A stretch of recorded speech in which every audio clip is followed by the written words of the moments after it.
everybody, and welcome into episode 2 of season 8 of the Lions Grid. Jeffrey, it has been quite some time since we did our draft episode, but the preseason's done. We stayed out of that. I don't know about you, but I didn't watch too much of the preseason myself. I think I watched the highlights and things like that so I could stay up to date with what was going on with the team. But, especially with the Lions case, they didn't really play a whole lot of the starters. So there wasn't really a whole lot in it for us to watch. I don't know. What were your thoughts about the preseason this year? Yeah, Jeffrey? we got a good look at Hendon Hooker at least. I Mhm. think he might be going up into that QB2 territory.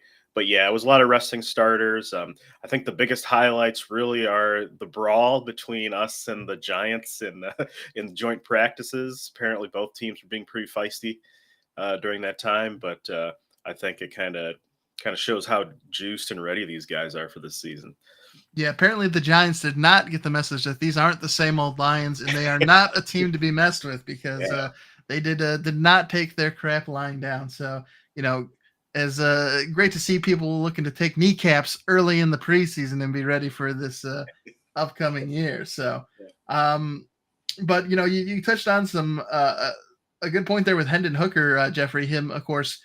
Coming off that injury when we took him as a rookie, and now with Nate Sudfeld and Jake Fromm both being released, and he is the number 2 QB, so he will be backing up Jared Goff.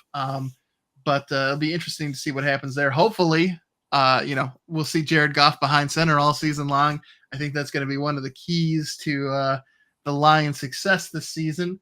I think we got to see, it was good to see that some of those pieces that we brought in, especially in the draft, the corners, getting to see Terrion Arnold play, see Rakeshaw play.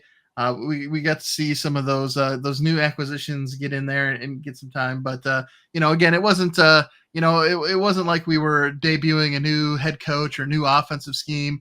And I think that's really going to be one of the strengths for the Lions this season. Yeah. If you look around the league, especially at the running back position, I feel like this offseason was just full of change, right? Like there are new faces all over the place.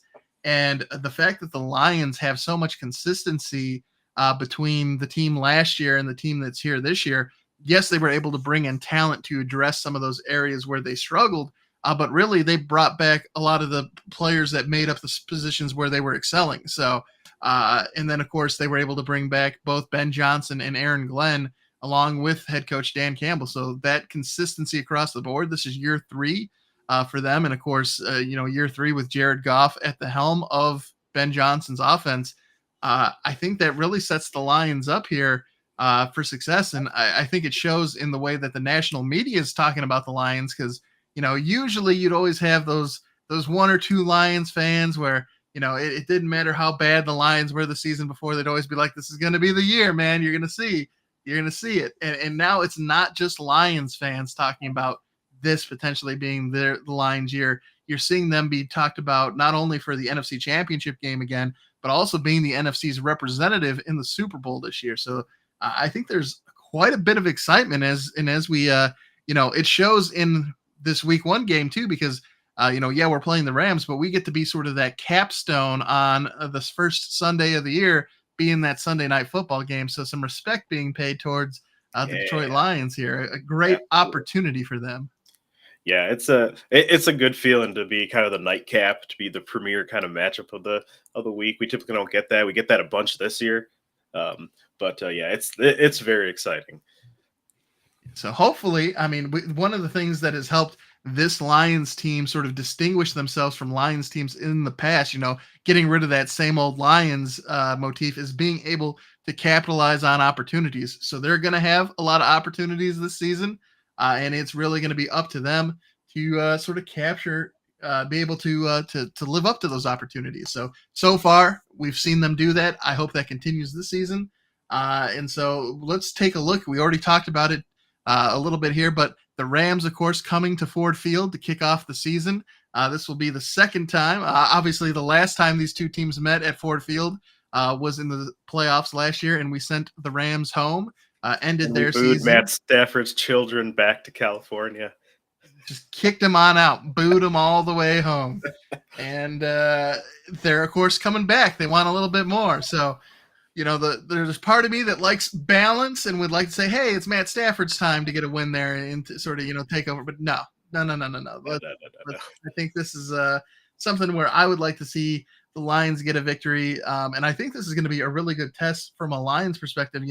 We talked about, or I guess we mentioned here that there were the 2 draft picks early on for the 2 cornerbacks to help address that secondary, which was probably the unit in most need of help during the offseason. And so they're going to be tested here early in the season because you have Puka Nacua and Cooper Kupp coming to town, along with Matt Stafford as the quarterback and Sean McVay as the coach. That combination is going to be something that is going to test this Detroit secondary. And so we're good to see how this revamped secondary performs. And, if the Lions pass rush is going to be able to put pressure on Matt Stafford and help that way as well. So I think really that's going to be something to keep an eye on. And as we look at this game and we talk a little bit further here about some of the keys to victory, but from a Lions perspective, I think, again, there's a lot of consistency on the offensive end. So we're looking for them just to continue to perform at the level we've seen. And then for this defense, everyone is expecting them to take a step forward. And this game against the Rams is a great opportunity for them to show, are they going to be able to do that? Are they going to be able to be a different unit than they were last year? That could help be the difference between going home on the NFC Championship Sunday and going to the Super Bowl. But Jeffrey, I know you've been listening and following a little bit about the Rams here this offseason, so I'll turn it over to you here. And if you want to talk about what we can expect to see from the Rams here in Week 1. Yeah, we get a good playoff matchup here right in Week 1. I mean, the Rams are going to be right there, I think, sniffing the wild card there. But Rams are they're in a post Aaron Donald world, which, he's one of the best defensive players all time. He's wrecking games. He can win games for you, eating up like double and triple teams. But he's gone now. So they've tried to address that through the draft.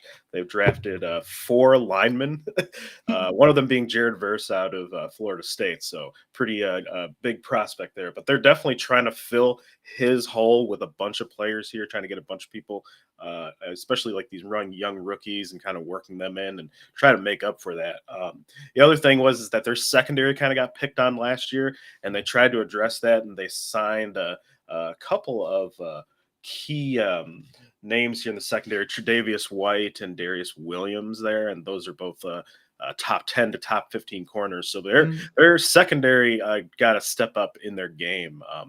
And on the offensive side, like you said, that Puka Nacua, Cooper Kupp being both healthy at the same time, that could be deadly. However, Puka Nacua is dealing with a knee injury that's been kind of ongoing, so he might be limited.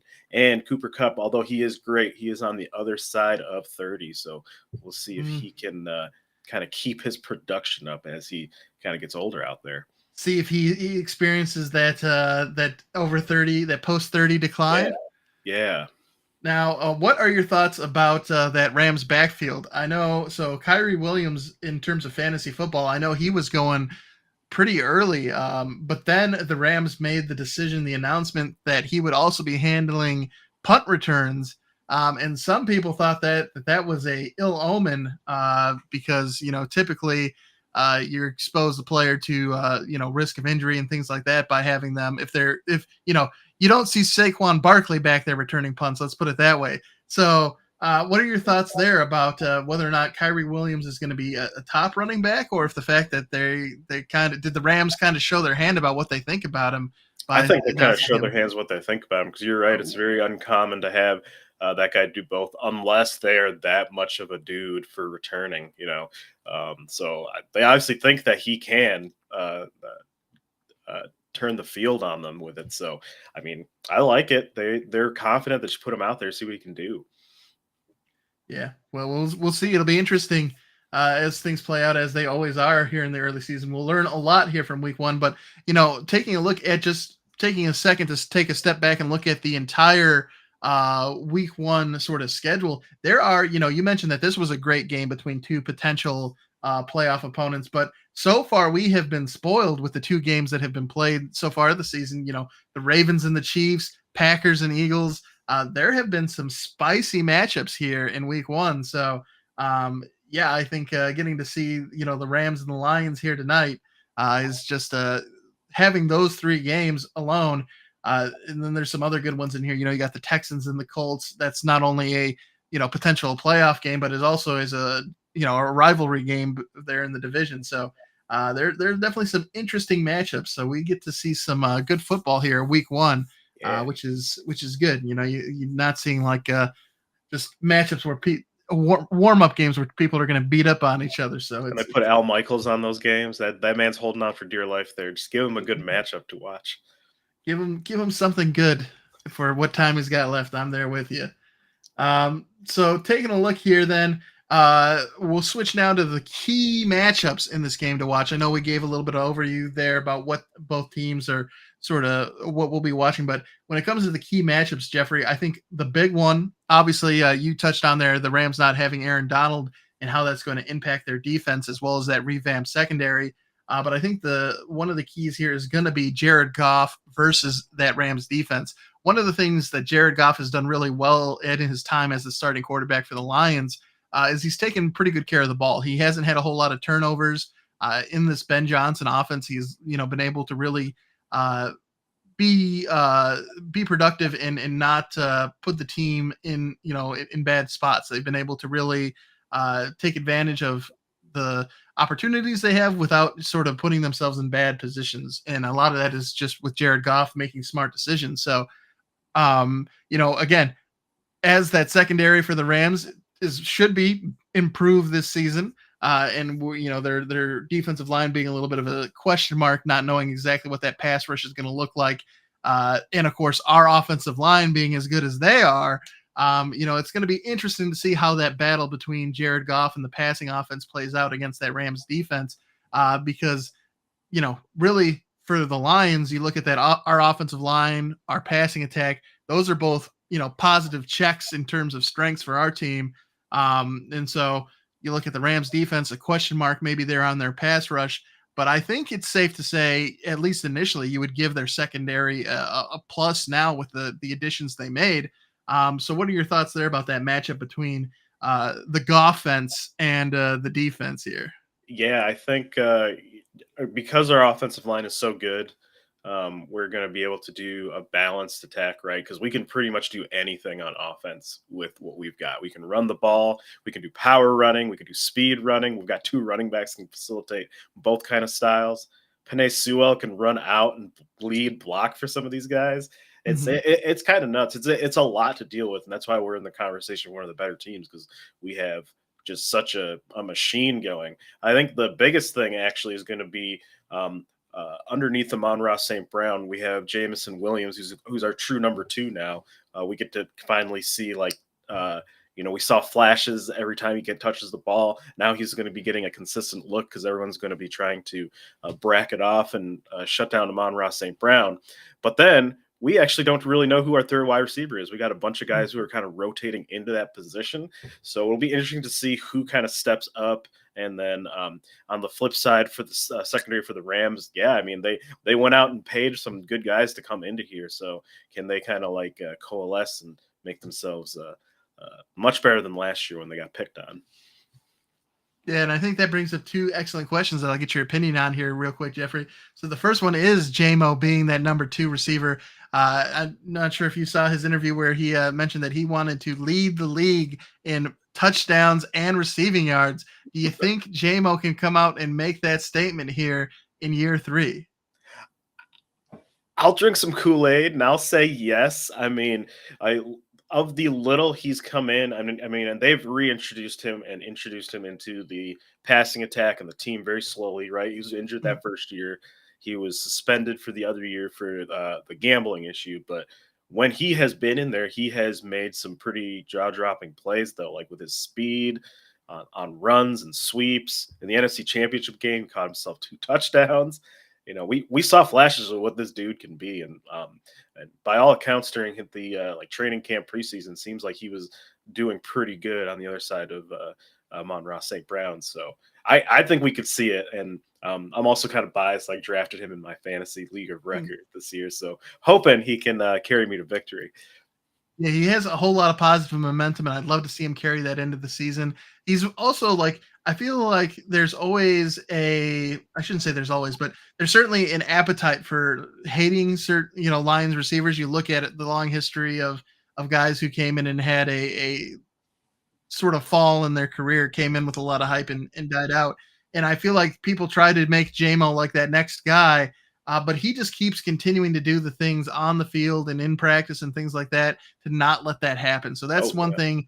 I'm not sure if he's ready yet to take that step to lead the league in touchdowns and receiving yards, but I definitely feel encouraged that he has the positive momentum and he doesn't seem like content to like fall into that role of being just like a bust wide receiver. He keeps pushing. You see him blocking on run plays and things like that down yeah, the field to make yeah. plays happen. So Which he's which is the really effort's important. there. Yeah, because Amon-Ra St. Brown and Jameson Williams, they're not big dudes, but yet they're running down the field and throwing on some massive pipe down there on some of these people. And I think they were they were kind of hoping that like the wide receiver three, like with Donovan Peoples Jones, would kind of be like their big physical receiver, but they have not been able to kind of iron that out. But these little guys, these short kings, these small kings, they're stepping up. They are definitely, and it's great to see, and we'll see how it goes here against the Rams. The other item, Jeffrey, that you brought up there that I want to just get your opinion on is that Lions backfield. We talked briefly about how there were a lot of new faces and new places when it comes to running backs. And so obviously you have Gibbs and Montgomery who are going to sort of lead the way. The rhythms and blues, as they've been called before. But what are your thoughts? We also brought in and he made the 53-man roster here. The rookie running back. We still have, of course, Craig Reynolds, but one of the preseason darlings was the rookie running back Sion Vaikai. What are your thoughts about him? Do you think that I know he's at first going to be on the special teams, but do you think there's based off of his performance in the preseason, do you think we might see him work his way into the rotation at all? Yeah, I could definitely see it, especially if he can. I mean, if he can play, they're going to find a way to use him. I mean, they utilize their guys really well. We have some of the best like special teamers in the league. Cameron Maben, he he's a stud typically, and like yeah, I think they're going to find some ways, and I think it also helps too that he can also play offense and defense, which Ironmen aren't as prevalent as they were ever really, but he has that ability to kind of be stuck into the backfield in case we have some more depth issues as well there with injuries. So I think he's a great puzzle piece, and I'm pretty excited to see what Dan Campbell and Ben Johnson will cook up with him. Yeah, I will say if one of my concerns with this Lions team is Jahmyr Gibbs, and just because he's been struggling with a hamstring injury this preseason, and thankfully it doesn't seem like it's severe, but hamstring injuries tend to be those types of injuries that kind of like linger around, and certainly we've seen that this Lions team is a tough bunch. I mean, you look at Amon-Ra St. Brown and playing through the injury the entire season. He missed one game, and that was it. And then he played through. So like they are a tough crew, and so I definitely don't doubt his ability to like tough it out. But certainly, a hamstring injury that can affect your explosiveness and things like that. And thankfully for the Lions, we've been pretty good when it comes to injuries. We haven't had over these last couple of years. We haven't really had a real catastrophic injury to main players. Yes, players have gotten banged up and had to miss some games, but they at least have been able to come back in the season. So I definitely don't want to see Jahmyr Gibbs have that hamstring flare up and turn into something more severe, because certainly we definitely are going to need him, I think, to make this run happen. So, but just something I'm keeping an eye on there, because I know those hamstring injuries are pesky things. So then, let's talk about the reverse side of things here, Jeffrey. We just, of course, talked about the offense and the Rams defense. Let's talk about the Lions secondary in that Rams passing attack. I know you mentioned that Puka Nacua is dealing with a little bit of an injury himself, but they also have that Jordan Whittington guy who came through and looked like he could be this year's Puka. But what are your thoughts here? I know we've mentioned the fact that improving the secondary was an area of focus for the Lions this offseason. We know that the Rams have a very good passing attack. How do you think things are going to play out here in week one as we see those sort of two items come crashing into each other here? Yeah, it's going to be really interesting because I mean, our top cornerback now is a rookie, and by all accounts in the like training camp, preseason, all that stuff, that he's been good. But he's still just fresh out of the NCAA. So we're putting like a brand new core essentially, because Cam Sutton's gone, CJ Gardner Johnson's gone. I know Vildor's coming back, Brian Branch is back, so our safeties are doing all right. But yeah, it's going to be super interesting to see, and I think. Both organizations are really good at evaluating talent. I mean, because Brad Holmes came over from the Rams, so he kind of has that kind of system and that kind of pedigree there for kind of their evaluations. And I think we're kind of seeing both of like some of the better team builders going off against each other as well this evening. Yeah, and I definitely like how Brad Holmes attacked it this offseason, bringing in Carlton Davis and Amik Robertson. So bringing in a couple of veteran guys, and then also bringing in Terrion Arnold and Enos Rakesaw. So you're attacking it both ways, right? We're attacking it with young guys, we're attacking it with proven veterans, and hopefully that equals to. So at the corner position, I definitely expect us to be better. And like you said, we are bringing back Brian Branch, Kirby Joseph, Melon Fonwu. So there are definitely some good names coming back in the secondary. Of course, the big thing, and it's regardless of position, it's the thing that can impact stuff, is injuries. If people do get hurt, do we have the depth? Are people going to be able to step up to continue to play at that level? We'll have to see. And we have our first comment here for the episode. My dad commenting, but the Lions did not improve their linebackers. But Jack Campbell coming into his second year, he was a little raw last year. He shared time at the mic as a rotation, but I think he is quietly pretty good. I think he's going to like take another step up this year. So I obviously he doesn't make the big splash plays that we saw the other rookies making, but he was doing the right stuff and developed pretty well. So I think he's going to step into more of our main time middle linebacker. Yep. And I know obviously we improved the defensive line as well, bringing in Marcus Davenport, DJ Reader. So it's going to be interesting to see if obviously Aiden Hutchinson is the premier guy on the line. He is, was one of the NFL's top 50 players. One of the 5 that is a Detroit Lion, which shout out to them having 5 guys in the top 50. I can't remember a time when the Lions have had 5 players in the top 50. So we'll have to see if, I don't think DJ Reader, even if he plays this week in there, I don't think he's necessarily expected to. It's going to take him a couple of games to get back into it as he's coming off his, rehabbing from his surgery. And then, is Marcus Davenport, is he going to be able to be that guy that can capitalize on all the attention that's going to be going to Aiden Hutchinson? I definitely think he's an improvement over what we had last season, but is he going to be like, can he really be that number 2 running mate along with Hutchinson to take advantage of the fact that he'll be seeing those one-on-ones? We'll have to see, because if you, I'm not sure if you caught that Chiefs Ravens game, but you saw what happens when you're devoting all your attention towards Chris Jones trying to stop him, and then everyone else on the Chiefs defensive line has that 1v1.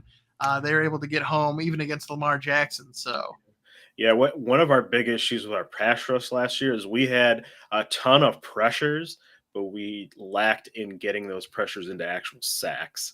And then our cornerbacks were hanging on for dear life, and they were already a group that wasn't very good. So that let us have like one of the worst pass defenses in the league. But our rush defense was one of the it was a top 5 rush defense, even with that kind of question mark about being able to get to the quarterback. So I think it's going to kind of balance. I hope it's going to balance itself out this year a bit with kind of having that spread out talent and new talent in the secondary. So that spread out talent here on the line. Hopefully, do we get DJ Reader back, because he's a big man. He can eat up some blocks there and let someone else free. So hoping that kind of balances itself out.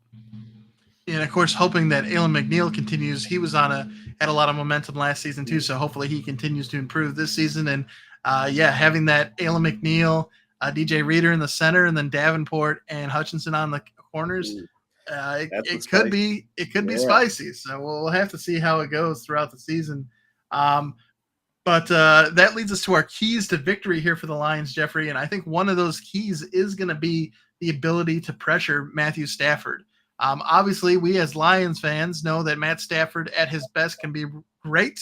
But we do know that when he is under pressure and forced into situations where he has to get rid of the football or maybe fit it into tight windows that he wouldn't otherwise try to throw to, bad things can happen. I There can be some turnovers. Yeah, I think So last year was a bit of a renaissance year for him. Outside of that Super Bowl year, he he was picking apart teams. They were according to PFF the top 8 offense, especially in the passing game. So I think he's still got it, and he can still sling it out there. And I think it's going to be a big test for the defense for sure, regardless of who they trot out there. As wide receiver, because Matt Stafford, he's a gunslinger, because those tight windows are nothing for him. he is not afraid to throw them. But I think that leads us to key number 2, which is going to be winning the turnover battle. We talked about earlier Jared Goff traditionally in this Ben Johnson offense being, playing very, I wouldn't say conservatively, but, doing a good job taking care of the football, not making mistakes. And really putting the team in a spot where they're able to take advantage of opportunities as opposed to from playing behind. And so I think that's going to be big here against the Rams, is in those situations where you're causing Matt Stafford to maybe take some risky throws, do things like that. You have to be able to take those and turn those into takeaways. And then on the other side of things, just not give them the ball and keep him on the sideline. Like you don't want to be giving him the ball on your side of the field. You want to be able to finish drives with points. I mean, it's not groundbreaking things. You do those things really regardless of what team you are and who you're playing. Typically, you're going to have a good outcome in the game of football. But what are your thoughts there? Do you think the Lions can win the turnover battle here tonight? Oh yeah, I absolutely do. And I am, by the way, full disclosure, drinking all the Kool-Aid for this season and tonight. But yeah, I think they'll be able to. I think it'll be a good game for sure. I think I wouldn't be surprised if both offenses have good games, and it's like a little bit more of a middle to high scoring game.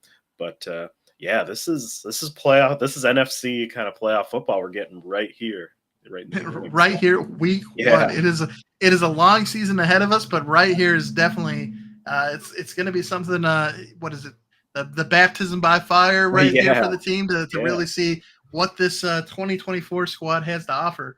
And then I think the third and final key, obviously, we've talked a lot about the passing game, and we've talked about how we expect that to be good. But the running game for these Lions, we have the best offensive line. I think the best way to keep Matthew Stafford on the sideline is to get that running game going, to lean on David Montgomery, Jahmyr Gibbs in that offensive line, and just let them, especially against a defensive line that is a bit of a question mark for the Rams in terms of how successful they're going to be able to be this season. Let that offensive line and this running game get started, and use that as the hammer and anvil that you'll break this Rams defense upon. Yes. I think it's if we can do that and get that going, I think we'll be in great shape. So that's what I would love to see out of the Lions here. And then again, it makes it easy for Jared Goff. Then he's not trying to win the game with his arm. He just needs to make the throws, the occasional throws he needs to, or take advantage when they're bringing up too many people in the box to stop the run. It all, it all feeds itself. It's a great thing. So hopefully that's what happens. And it's a nice thing when you have a balanced offense like this, when you're like us, when like us and the 49ers, like look at how many weapons we have, how many ways you can attack defenses on any given week, having playmakers at several positions. It's nice being one of the like top teams and coming to like seeing just seeing it in action, and it's wearing our jersey. Kind of thing. I think you think back to with Calvin Johnson and him being on the team. Everyone knew to game plan around Calvin Johnson and that he would be sort of the focal point for the offense. And thankfully, I mean, he's Hall of Fame good, so he was good enough where you could game plan for that, and he would still find ways to make plays. But in those times, like that was the main outlet for the offense. Like that was their main source of attack. So Definitely the difference between I think this Lions team and previous Lions teams has been the fact that you're absolutely right. There are so many weapons. You have the running game you have to worry about. You have the receivers. You have the tight ends. There's just so many different angles for attack that it does become very hard to game plan for this team. And my dad is going to have to say stop that, Jeffrey.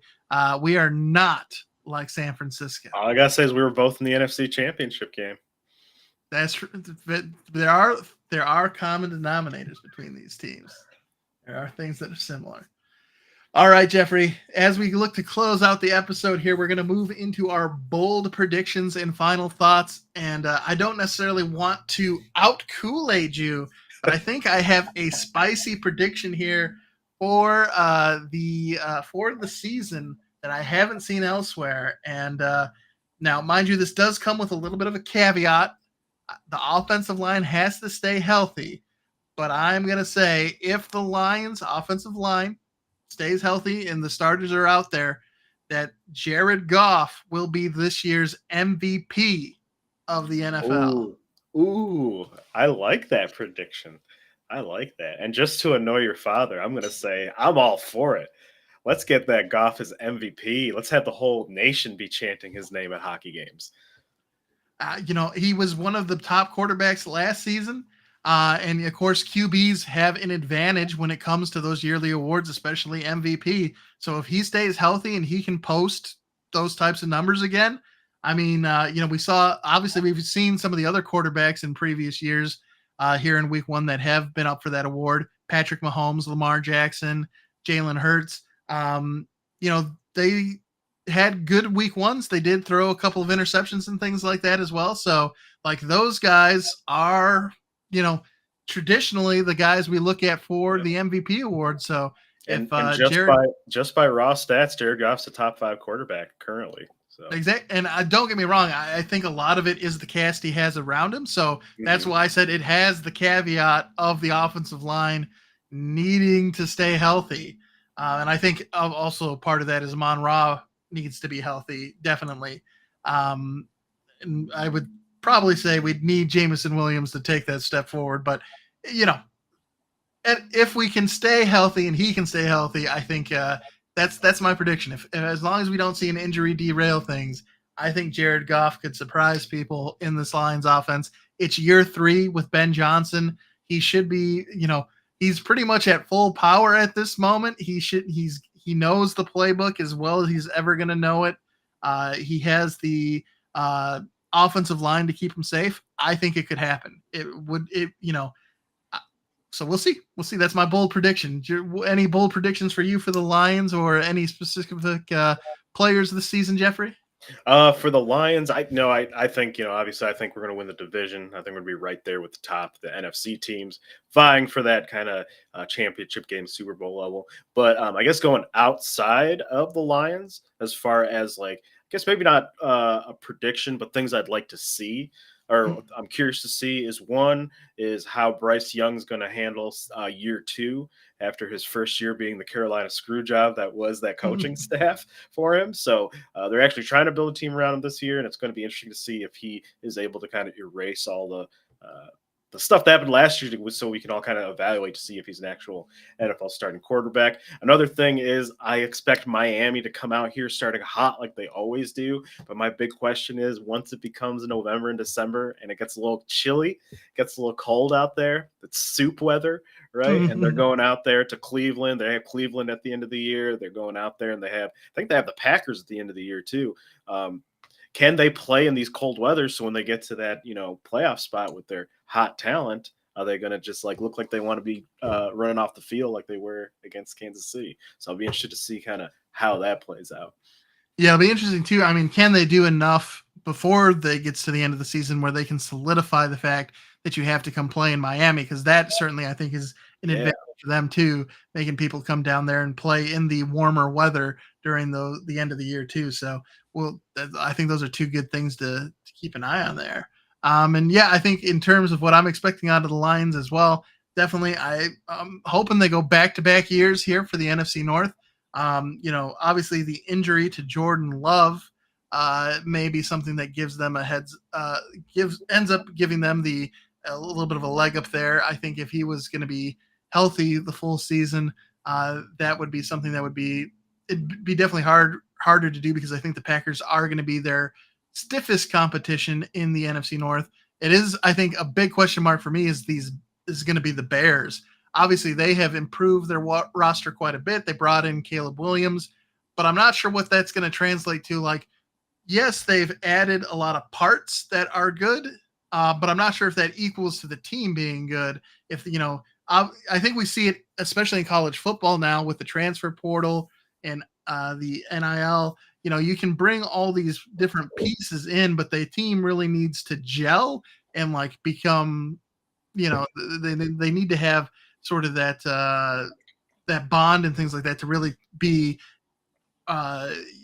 It's kind of like when the Eagles made that dream team the couple of seasons ago, and they were like, "Oh yeah, we're going to come out and win it." They just didn't really come together as a team. They had a lot of talent, but it didn't translate into an overall team that was really hard to beat. So, reminds me of the Cowboys every year. But that is good. I will say this one thing that surprised me about the Cowboys, since we're on the topic. You saw all of the running backs that were going like it was a merry-go-round in the NFL. The fact that the Cowboys did not get in on that at all. They lost Tony Pollard. They did bring Zeke back, but I mean, corpse of an Ewok they brought in there to be their running back room, especially after they're claiming that they're all in. They're right there. They're the best team in the NFC. No question. They take forever to sign CeeDee Lamb for some reason. Jerry still Jones haven't signed Dak Prescott. Yeah, Jerry Jones is out there on a podcast this past week saying that he's the best effing GM that the league has. Like that until I don't know. Until I feel like he relinquished some of that GM control, I feel like they're going to constantly be in these kind of situations. Yeah, they're a weird team, and I know. So one of the spicy predictions that I've seen people talk about on ESPN and things like that is whether or not. We mentioned Dak being in his last year. Mike McCarthy, the head coach, is also in his last year. So people were saying, hey, Shedeur Sanders is going to be coming out as a rookie this year. Give me and a break. maybe Shedeur Sanders. Maybe we get him, and then maybe that's not the only thing we bring back from Colorado. Maybe we bring Deion with him to be the head coach and coach his son in the NFL. He would love that. And he's he's Deion Sanders. He's Cowboy royalty. So who knows? That I mean, I don't really like that. Like if it was my team, I don't necessarily like that idea. Yeah. But does it seem like something Jerry Jones would consider? It could happen. I wouldn't be surprised. Who knows, man? 2024, man. Get some meme GM moves. Just crowdsource that stuff. What was that? There was that one league, right, where they let the fans vote on everything, and so it's. I mean, that would be. It's kind of like that, except it's just Jerry Jones. He's the only one that gets to vote. Yeah, that's right. All right. Well, before we sign out here, Jeffrey, there's one last thing to do. Rams tonight, 8:20 is the kickoff. Who do you got in this game? Are you going with Los Angeles? Are you going with Detroit? Oh, I'm going with Detroit. We're going to win. It's going to be close. A 10-point or less game is my prediction. I agree with you. I think it is going to be a very close game, and I am also going to go with Detroit in this one. I would love it if our new kicker from the UFL fame, are they UFL or which one did they end up taking as their actual name? Anyway, the Michigan Panthers, former Michigan Panthers kicker, now Detroit Lions kicker Jake Bates. I hope that he comes out and booms one. If he wants to do it from plus 60, that would be great. Oh, that'd be even better. So I'd be okay with that. And I'm going to go with the Lions here too. And my father about Shedeur Sanders, they did have that matchup yesterday with Nebraska in which they did have a very bad time. My dad's going with the Rams by 14. Get out. 2 touchdowns. What is the opposite of Kool-Aid? That's whatever your old man's been drinking. Haterade. It's got a big old cup of Haterade going on over there. But the interesting thing, I didn't know this until yesterday's game between I keep calling Colorado and Nebraska. Was that their quarterback Raiola is Dominic Raiola's son. Oh, no way. I did not know that. Yeah, so former Lions center Dominic Raiola, his son is the quarterback for Nebraska. That's And Matt crazy. Stafford is his godfather because they were talking about that Oh, on the broadcast. So oh wow, jeez. yeah, interesting stuff. So small world. Yeah, heck yeah. All right, everybody. Well, this has been episode 2 of the Lions Grid. We want to thank everybody who joined us here on the live stream itself. And of course, we will also be publishing this to Spotify. So if you are a fan of podcasts, you can go on to Spotify and find the Lions Grid and listen to this episode and all of future episodes. This season, we are trying something a little bit new. We are going to be doing a pregame episode and a post-game episode. So, of course, this is a pre-game episode where we're talking about the matchup and all that good stuff. And then the post-game ones will sort of give you our reaction to what transpired on the field. So you can look for 2 episodes a week. Typically, those are going to probably fall on Sundays and Tuesdays. But of course, we have the Thanksgiving game. There's other games like that. So for the most part, you can expect Sundays and Tuesdays, but we will have to make some tweaks depending on when the games are actually being played. But that'll be hopefully the regular schedule there. And of course, you can find us on YouTube, Facebook, Twitch, Instagram.